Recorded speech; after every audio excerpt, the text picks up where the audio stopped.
Hello and welcome to the 8th edition of SplashCast, a weekly podcast for water and wastewater industry professionals. I'm April Weatherley, and here's what happened week commencing 13th of October 2025. The Environment Agency is pushing water companies to strengthen their efforts to improve the environment by tightening up the way it ranks and tracks their performance. From 2027, the annual Environmental Performance Assessment reporting will look different. Companies will no longer be given a star rating, but will instead be assigned a descriptor and number rating to more accurately reflect their performance. Previously, companies were given a rating of 1 to 4 stars. As part of the new methodology, companies will instead be given a numeric rating from 1 to 5, with only those that achieve the highest standards across the board rated excellent, and the worst performers rated as failing. The UK government has said that deprived communities across the country will benefit from new flood defences, under sweeping reforms unveiled this week. The last time rules on allocating flood defence funding were updated was in 2011. Since then, the government says the system has failed to support more innovative solutions, like natural flood management, and was based on outdated evidence.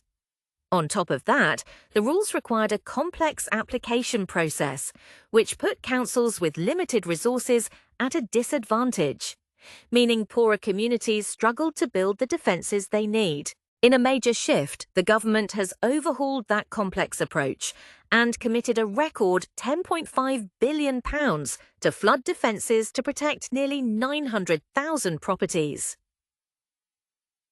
Millions across the country are being urged by the Environment Agency to get flood ready during this year's Flood Action Week.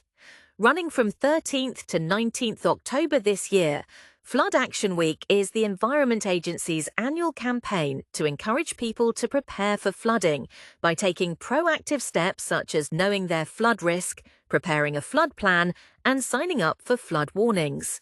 Groundbreaking data from the EA shows that around 6.3 million homes and businesses in England are in areas at risk of flooding from rivers, the sea, or surface water, yet polling shows 45% of the public have not looked up the flood risk for their home. A cross-party committee of MPs has warned the UK government that it must set up a single national flood reporting and information service to prevent homes and livelihoods being exposed. In its report, Flood Resilience in England, published this week, the cross-party Environmental Audit Committee warns many communities still do not know who is responsible for managing flood risk where they live, more than a decade on from attempted reform. There is no single point of national accountability, with responsibilities fragmented and coordination inconsistent, which undermines trust, delays response, and obstructs long-term planning. The Environmental Protection Agency has published its flagship Water Quality in Ireland report, which provides the latest 3-yearly assessment of the quality of Ireland's rivers, lakes, estuaries, coastal waters, canals and groundwaters. This assessment includes multiple water quality parameters that are monitored and assessed to give an integrated picture of the condition of Ireland's waters. The report shows that despite improvements in some areas, water quality in Ireland is not as good as it should be and is continuing to decline overall. The UK's Climate Change Committee has issued a stark warning to Emma Hardy, urging immediate action to strengthen national defences against the growing impacts of climate change, particularly the mounting risks to the country's water security. In a letter published this week, Baroness Brown, chair of the CCC's Adaptation Committee, advised that the UK must be prepared for at least 2 degrees C of global warming by 2050, with the possibility of 4 degrees C by the end of the century. The committee said this would bring more frequent and intense droughts, floods and heat waves, severely testing the nation's already stretched water systems. The UK government has announced a series of reforms aimed at speeding up planning and infrastructure projects across the country, with a particular focus on addressing delays in housing, energy and water provision. The measures form part of the ongoing Planning and Infrastructure Bill, which is set to become law later this year. Among the key proposals are new powers for ministers to intervene when local councils delay planning decisions.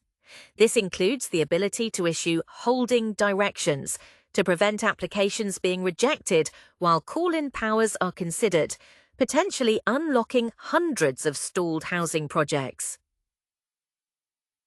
Northern Ireland's Minister of Agriculture, Environment and Rural Affairs, Andrew Muir, has voiced growing concern over the management of water pollution in the region, warning that urgent action is required to prevent further environmental damage.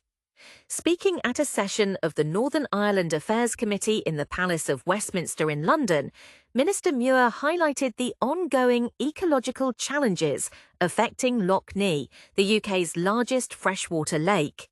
The lake has suffered from repeated blue-green algae blooms over recent summers, disrupting the local eel fishing industry and raising public health concerns due to the water's use as a drinking supply.